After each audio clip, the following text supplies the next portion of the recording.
How big of a win will it be to put 2012 to rest? Was that it? Yeah. I put that to rest the next day. Um, that's why we're back here.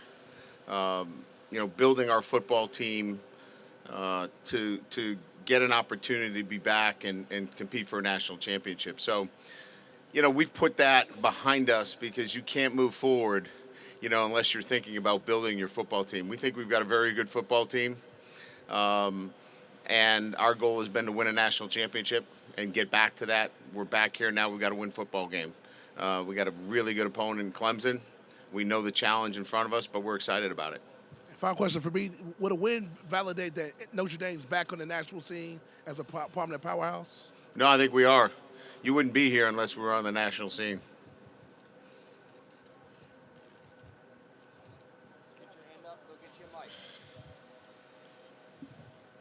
Coach Kelly, just like Clemson, you came in with an incumbent starter, and about 2 games into the season, you had to make a decision, and you put Ian into that starting role. Talk about how you've had to spend time with your team, or if you had to spend time with your team to make that transition and make his leadership role stand out.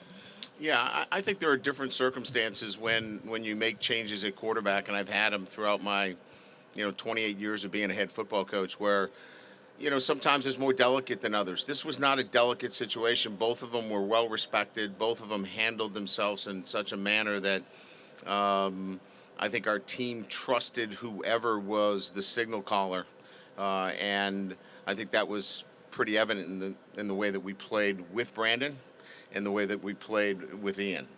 So didn't really need to do anything behind the scenes to answer your question. It had already been done by the way they handled themselves and the respect that they had built with the team itself.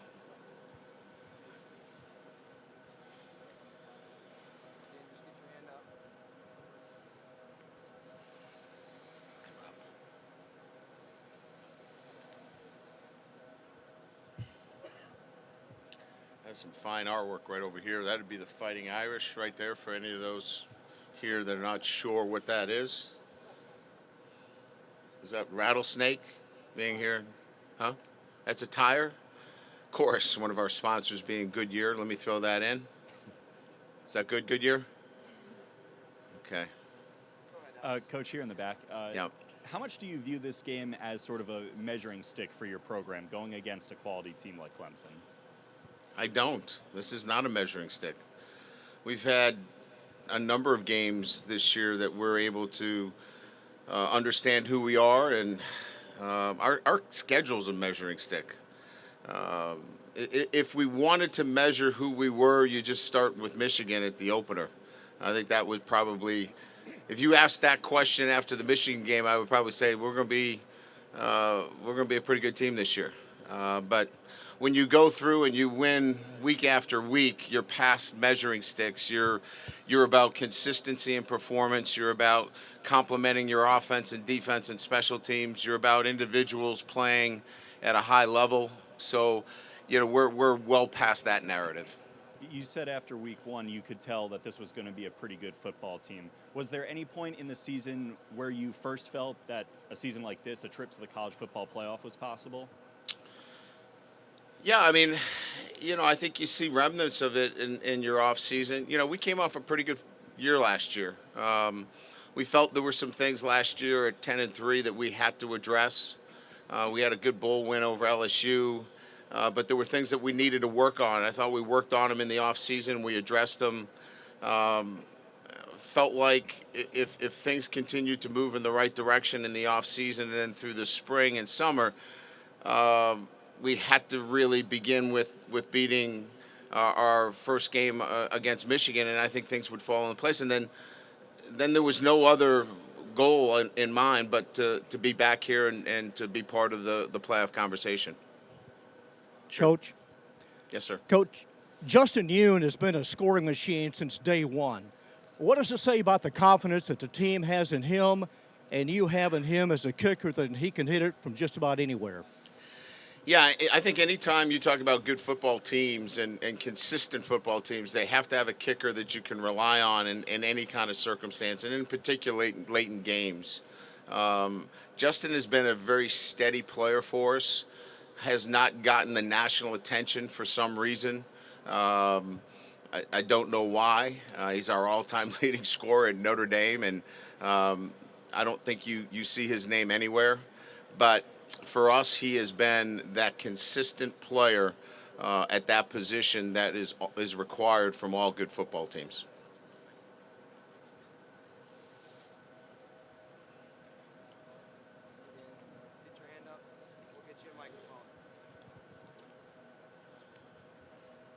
Brian, you talked about the quarterback situation, and sorry, over here. Oh, I'm sorry. Yeah. No, you're fine. The way that Brandon has handled this season, certainly the on the other side, Kelly Bryant at Clemson decided to leave after 4 games to maintain a redshirt year and all of that.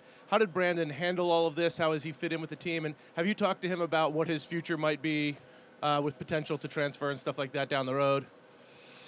Yeah, those situations are different, right? Brandon had another year available to him, and Kelly didn't. And yeah, I don't know Kelly Bryant other than he just seems like a good kid, and he had to preserve a year for himself, under those circumstances. So, Brandon was still in a competitive situation for us. Still had another year of eligibility remaining. Knew that he could be called upon, and I don't think there was ever a situation where he thought about, when he was no longer the starter, about transferring, because he knew how important he was to our football team. Having said that, now he knows that last year is his last year of competition. We enter a whole new situation relative to, what's his future. He's put his name into the portal for transfer, which I think he should. He should keep all of his options open. He's got his degree from Notre Dame. We've had a number of conversations about what that looks like. No decision has been made whether he is going to come back as a graduate student or transfer, but he should certainly do what he's doing and keep all of his options open. His focus is strictly now on these games in front of us. Obviously Saturday, and we are hopeful that that continues, but that's his focus right now. But he needs to keep his options open as well. Yeah.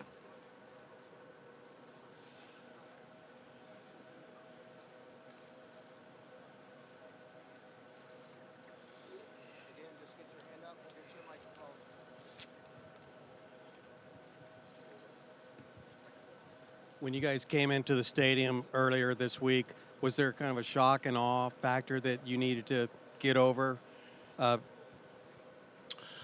I think anybody that comes in here for the first time, the first thing that jumps out at you is the scoreboard. All year, we have stayed away from going to the stadium on the road. I've made it a routine to show a video of that stadium, and have made it kind of a lighthearted attempt to show the stadium in a manner that is bigger than maybe it is. When you walk in here, it's not bigger than it is. I mean, it hits you.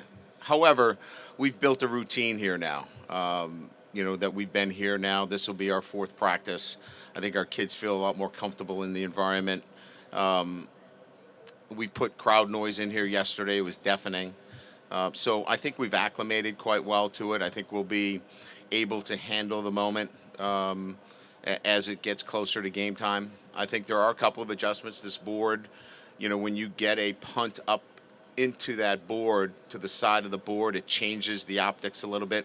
But other than that, I think the routine that we have built here has helped us quite a bit. If it was our first time walking through the doors, you'd be a little bit distracted.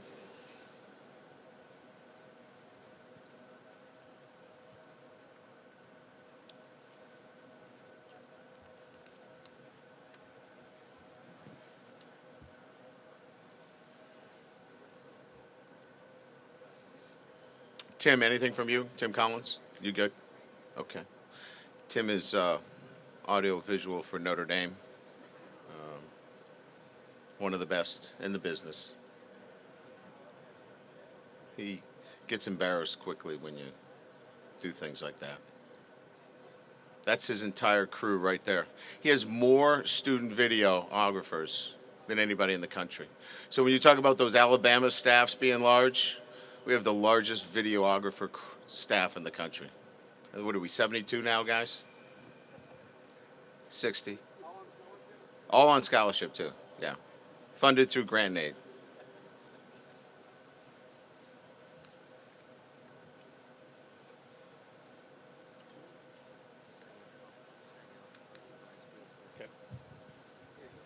Hey, Coach.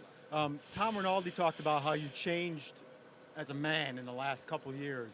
Can you talk to that about how you changed some things a couple of years ago and your perspective on how you deal with the team? And I don't know if I changed as a man. You'd have to ask my wife that.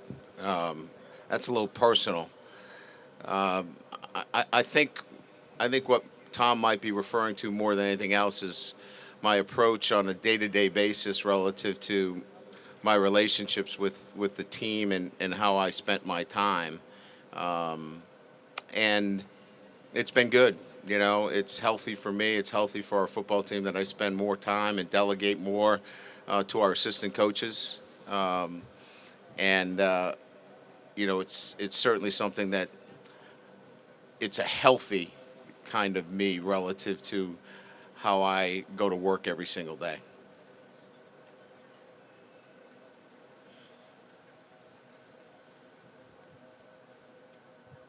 Has that manifested any way on how you approach this game and this week? Have you taken time to enjoy kind of the pampering that goes on, you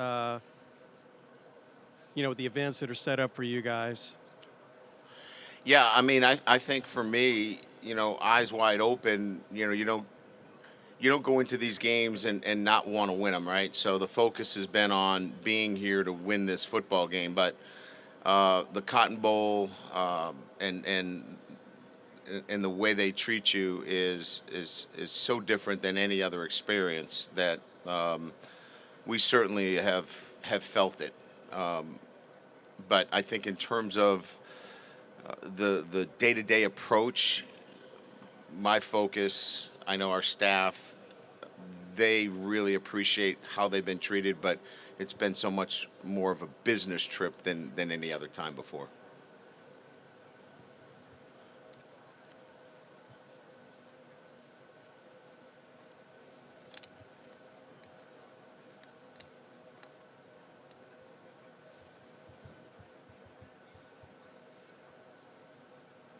Good? Can I leave? I guess stay.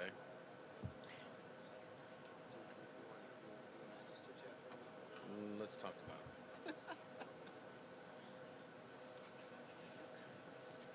Kind of like the Goodyear tire deal. Do we get that?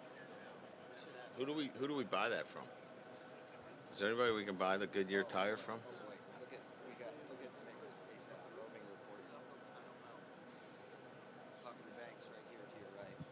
Oh, I see.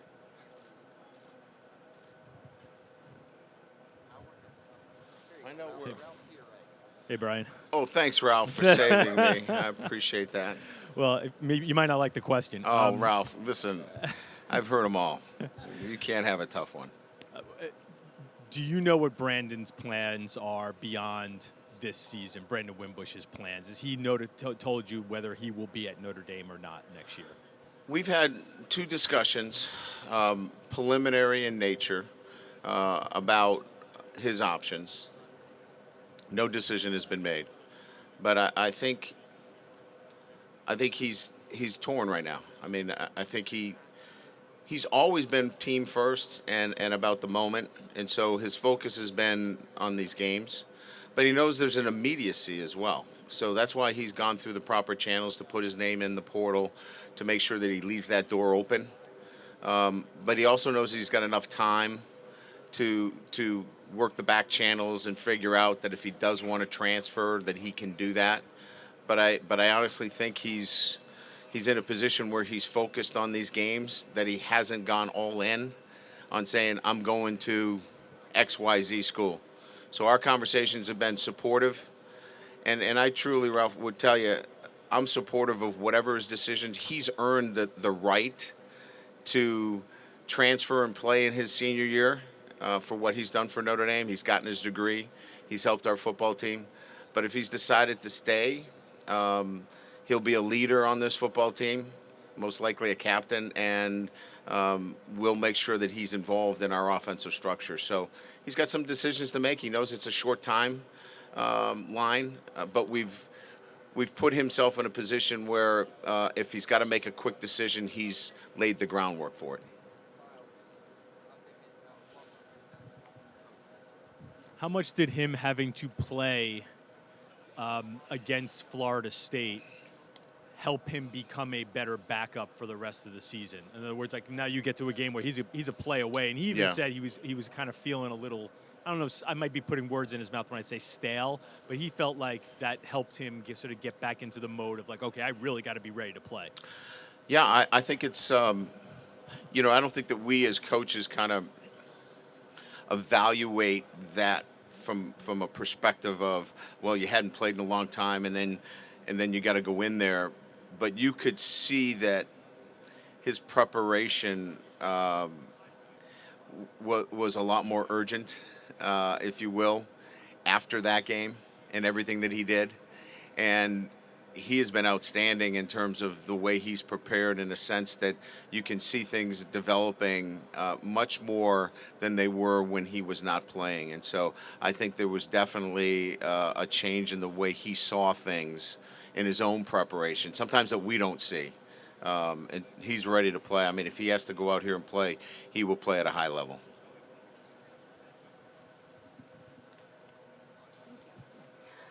Coach. Did you want to come on, Mott?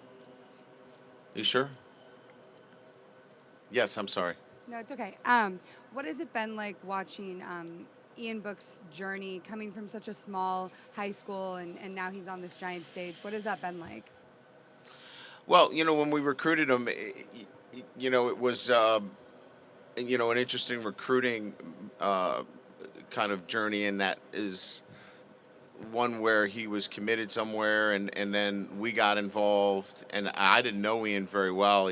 Mike Sanford knew him from recruiting, and then I got in kind of late, got out there to meet him and his family, and really felt like he was a great fit at Notre Dame. So getting into the process late, getting to know the family was a different journey for us. We're usually 12 to 16 months out in the recruiting process where we really get to know them. They're on campus a lot.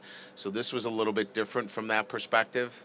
But we knew he was a great fit.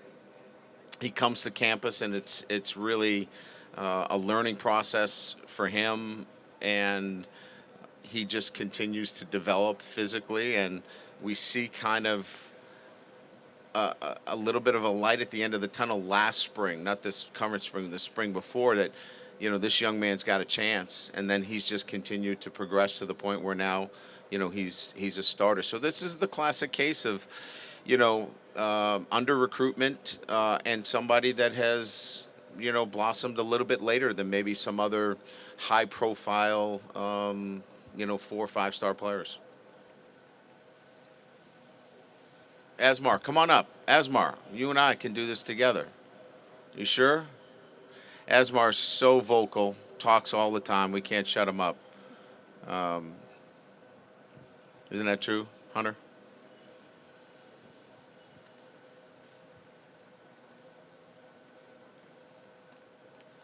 I think he likes it right there. Hunter, too good.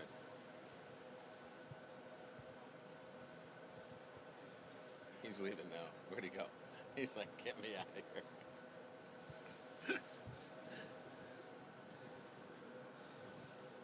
We gotta figure out where to get the Goodyear tire. What's that say on it? Do you know where we can get that? Do you know the Goodyear people? No idea. No idea? It's really cool though. It is. What's that say, Mike?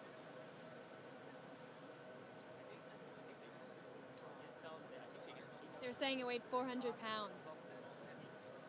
Oh, come on. How is that not going back on the bus? I want to know that guy. Is it really? Is that from Goodyear? Are you a representative of Goodyear? That is awesome. All right. Coach, am I able to Yes. Am I able to go? Do you allow yourself to be a fan at all during this? Do you have like a moment or two where you're like, wow, this is what I've dreamed of my whole life? You know, I mean, you've been through this experience before, but do you get moments or two where you like can reflect on where you're at? No, this feels pretty comfortable to me, like I've been here before. Maybe I haven't, but I act like I have. Aren't you supposed to fake it until you make it? I think that's the rule. I I'm not read sure. that somewhere in a book. But like, you know, you grew up obviously Take watching. note of this. If you haven't been there before, fake it till you make it.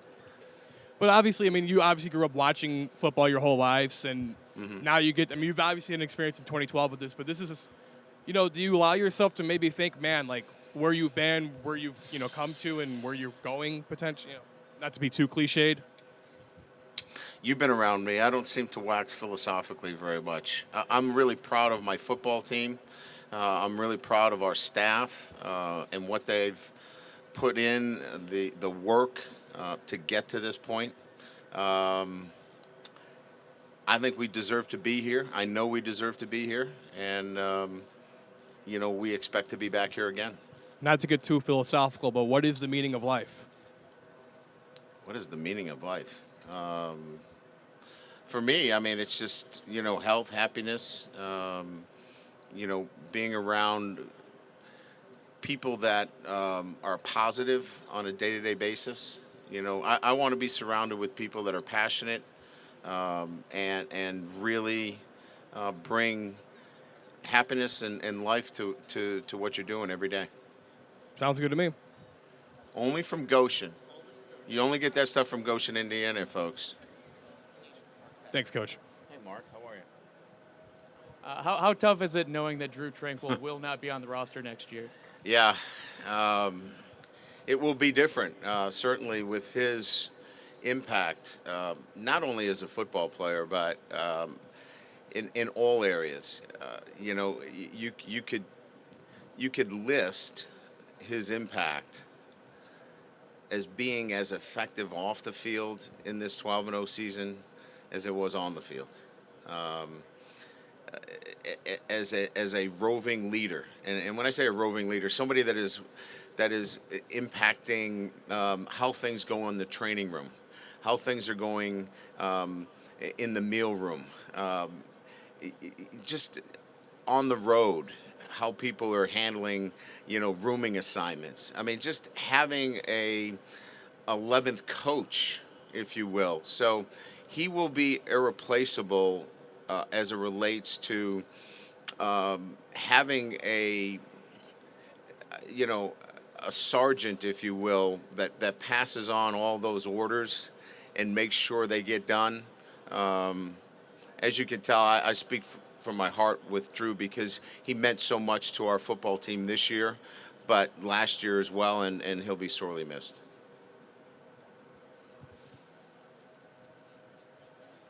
His ability to overcome injuries and just adapt so well. We found video from his signing day, and it was you talking about how versatile it is. We don't know how we'll use him, but we'll find a way. How satisfied are you with how many different ways you've been able to use him? Yeah, I go back to the recruitment of Drew Tranquil. He was going to go to Purdue because we were so smart that we didn't recruit him. And then I saw him in our one-day camp, and I told our staff, we're taking Drew Tranquil because when he came to this camp, he had been told no by Notre Dame 5 times, and he still came to this camp, and he was the best player at this camp. And in so many other ways, right? The way he competed, every drill, didn't take any time off. So I didn't know we were going to play him at any position. I just needed him on our football team. So it was evident when I saw him as a senior in high school that he was going to impact our football team in some fashion. And 5 years later or 7 years later, I don't know how long he's been here. It just seems like that. He's impacted our football team in 3 different positions now: safety, rover, and at linebacker. Hey, Brian. Has married life treated Drew well as a football player? I think where he has made great strides is where he was able to take his wife to New York for an Atlanta, and we were able to fly private back to South Bend. And I think he made some real good inroads on his marriage. Now that's going to set him up for failure because that's not going to happen very often. But yeah, the bar's high. So when she has to fly commercial again with him, I think it's going to come back down to pretty long honey-do list. Not sure how much of this you can get into, but how much internal debate was there on the staff maybe after the Ball State game in terms of quarterback, and then kind of why you pulled the trigger when you did? Chip and I had conversations about the effectiveness of how we were running the offense. I brought Chip in to move the ball around, and we were having some difficulties moving the ball around. So this was more about giving him the tools necessary to be an effective play caller. We had those conversations. We were trying to fit it, make it work the best we could. It was the realization that I had that we were affecting other parts of the operation that led to a final conversation that we would make a change there. We played 96 snaps on defense, and when we had to play that many snaps, it started to filter into other parts of the organization. That's when I had to get involved and make the decision. How soon in the Wake Forest game did you realize, okay, Ian is the right guy here? I don't know that really, obviously when he hit Alizé Mack, we had not gotten the ball to the tight end. I think when he hit Alizé Mack 2 or 3 times early on some crossing routes, on some high percentage throws that we had not been effective with, I felt like we were going to be okay there. But I don't know that I went into the game with a huge doubt. I think I went into the game with more of it'll happen. It's just when is it going to happen? Coach, how high on the priority list is keeping Ian Book just upright in this game to helping you guys win this one? Oh, no question, protection plays a lot in it. The ball's coming out quick, though, folks. I mean, this is not going to be, 5 and 7 step drop. The ball's coming out. We got to move the launch point a little bit. We're not going to drop back and sit there. So we've got to find some balance. We're not going to bludgeon them off the line of scrimmage, but we've got to keep them off balance. We've got to be able to do some things that allow us to get the ball out and have some shots down the field. So it's comprehensive. You can't just line up and drop back and expect that you're going to have a field day here. But I think we've got enough of a plan here, and we've been through this before, that move the launch point a little bit, get the ball out quick, some misdirection, and find a way to run the ball enough to build at least a little uncertainty as to whether it's RPO or whether you're running the football. Hey, Brian, looking back at Jerry Tillery, guy's had tremendous ups, has had some downs too. What is you've seen from him this year, and do you feel like this is kind of a coming of age for him? Yeah, really proud of the way he has been as a teammate. Look, he comes back with a degree. He can be one of two ways. He can be all about himself, or he can be about his professional development and take coaching and develop to the level where he can help himself in the draft and still be part of a group. He did it the right way. And that's hard to do. I mean, and that's why I'm really proud of Mike Elston's done a great job there of keeping that group together. Jonathan Bonner did the same thing. He came back for a 5th year where he's already had his degree. There's 2 guys right there that have a degree from Notre Dame that came back and worked their craft and did it for themselves, but also did it for the benefit of the entire group. So really proud of both those guys. You got the hospital visit coming up later today. How important is that for the team, just to keep things in perspective during a really hectic week? Our guys come to Notre Dame because part of their their want and desire to come to Notre Dame is that it's about being other-centered. It's about what they can do to help others, and it's important in their spiritual growth. And spiritual growth at Notre Dame doesn't mean that we hold you down and go to Catholic Mass. Spiritual growth is the ability to be part of our community service, to give back, and the kids are really looking forward to this hospital visit. Yes, Mick. Good to see you, roving reporter today. Yes, sir. Coach Kelly. Do you need two mics? I'm not sure exactly. Fighting Irish Media insisted on it. Yes, sir. Coach, obviously, Scout Team Offensive Player of the Year, Mick Asaf, had a great season. Yes. A lot of people have That's been you, talking, isn't it? Allegedly. Yes. People have been talking about maybe more touches in this game versus Clemson. What are your thoughts on that? I would say that the only touches you're going to get are on the sideline. Not a bad place to get touches. Yeah, I don't know who's going to touch you on the sideline, but that's. I think in pregame you'll get a couple of touches. Pre-game touches are worth something. You got it, buddy. All right, thanks for your time, Coach. You got it. Scout Team Player of the Year, Mick Assa.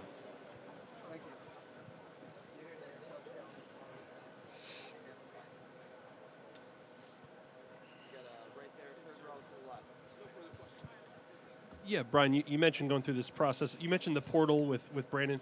Yeah. What do you think of the way this transfer process is changing, and kind of what do you expect in this offseason where maybe you have kids exploring a transfer, but you're not totally sure if that means it's happening or not? Well, I mean, in an ideal world, you'd like to keep it under wraps, right? Because then everybody wouldn't be asking Brandon Wimbush about a transfer 48 hours prior to the game. I'm sure he would prefer that.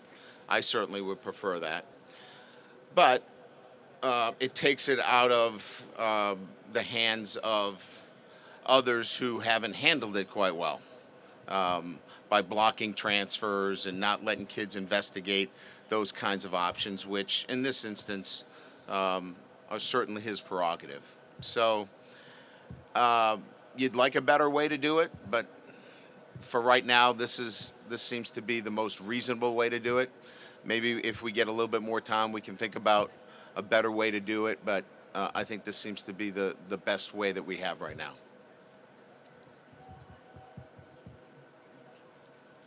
Do you think that because of the way the system is set, do you think we'll have more kids exploring transfers this offseason?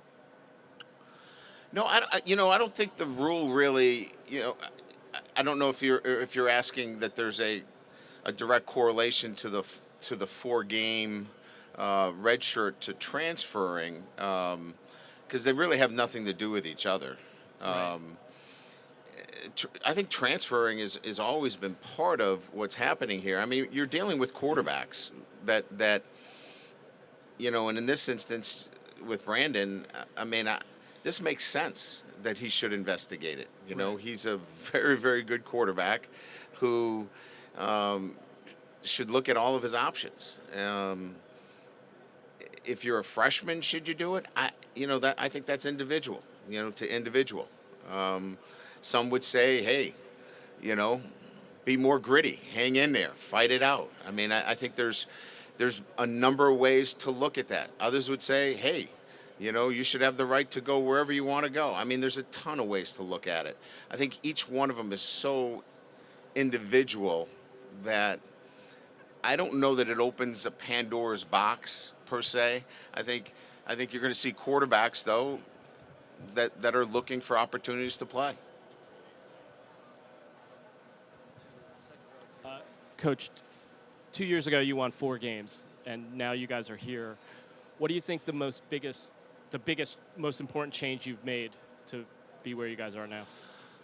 I think we developed, better traits within our program. We lost, I don't know, of those 8 games, I think, 7? 7 of those 8 games, we either held the lead or had the lead in the fourth quarter. We made personnel decisions within our program that were difficult. We made some changes there. But we developed the traits necessary to be successful. And those traits have carried us to where we are over the last 2 years. And that is, we've won, 22 out of our last 25 games. Do you feel that you tweaked anything personally to where you looked in the mirror and said, "Hey, I have to make this change"? Oh, absolutely. It starts with me. It always starts with the leader of the organization. That we went 4-8 because of my leadership. So I had to make changes, and nobody's going to follow somebody who thinks they know everything. I don't know everything, and so I had to make some changes, and we made changes as a group. We made changes as individuals. And then we followed the plan and a process that has worked for us, and we've stuck with it and been consistent with it along the way. What were some of the changes you made? For me personally, well, I think first and foremost, we've been consistent with a message and a theme on a day-to-day basis that has allowed us to build a trust that this is who we are, this is who I am. I've delegated responsibility to coaches that allows me to spend more time with my players and spend more time on their preparation in all areas, the mental, the physical, technical, tactical, all of those areas. So building those relationships with players has afforded us, I think, a better opportunity to be successful. Yeah. Coach, are there any advantages to facing a true freshman quarterback, or is this guy just that poised? I thought he was suspended. I'm That's sorry. the other Trevor. Yeah. Oh, Quarterback. Birch. You gave me the wrong guy. Oh, it's Lawrence. Oh. My bad. Okay. Well, that stinks. We've been preparing for the other guy. Sorry. He's not. He is poised. He's polished. He's ahead of his years. So what you see is really who he is. He's a guy that knows he's very committed to what he's doing. He doesn't get rattled. He's a really poised quarterback. Accurate, athletic, can see the field. He's what you're looking for. And he doesn't play like a freshman. How important is just winning the trenches in this game on both sides? Well, they're all part of it. There's no question. I still think, I still think in a lot of ways, limiting big plays on both sides of the ball. And then you can start to focus on who's going to control the line of scrimmage. If it's big play after big play, it doesn't really matter what happens up front. So limiting the big plays allows this to get back to who can control the line of scrimmage.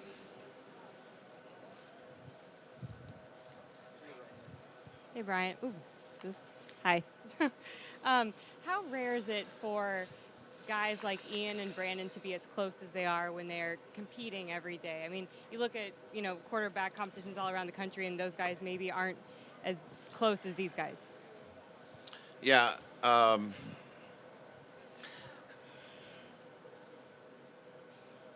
think it's rare. In my experience, I think you can be cordial. I think you can be respectful. I think that you can know the boundaries and limits as it relates to keeping the team from picking sides. And I think that that's generally what happens in most instances. In other words, it doesn't go the other way where it becomes toxic. Their relationship is unusual. And so if it's unusual, it usually means that you have two unique young men that truly transcend normal competitiveness for their position. They're just unique young men in a sense that they really care about each other and they're selfless. So it's rare. I've been doing it a long time. I've not seen it before.